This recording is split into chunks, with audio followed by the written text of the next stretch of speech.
Hello guys, good afternoon. Andito tayo ngayon sa Alin Mall. May nadaanan ako dito na napaka-eleganting chocolate shop as well coffee shop na din siya. Pangalan tawag diyan. Um, Mamahalin na. Yan, Royce. Alam naman ninyo yung Royce, guys. Made in Japan daw to siya. Japan chocolate po daw to. At yan, ipapakita ko sa inyo. Yan guys.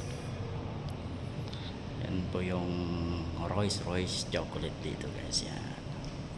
Marami silang stocks dito. Mula dito, simulan natin dito. Maganda din yung shop nila.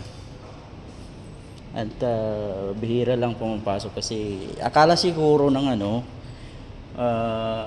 iba sobrang mahal, pero kanina ko pa napagtanto na parang tama lang pala yung price niya para sa quality ng tama lang.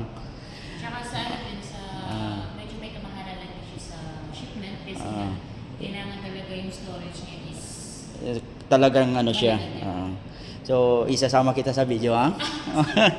Yan po si Ma'am na-explain na yung may kamahalan nga daw ng na to dahil yung full storage nila dito maganda, tsaka maganda yung nila, quality talaga yung yung chocolate nila.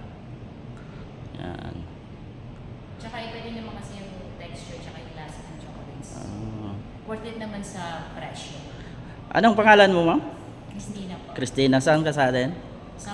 Samar. Ito si Ma'am Christina. So, Bisaya, di ka, Ma'am? Waray. Waray pala, Waray. Sorry, Waray ka.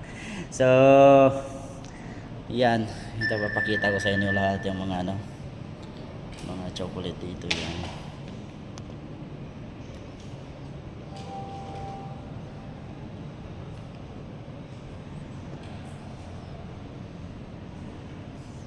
Yan.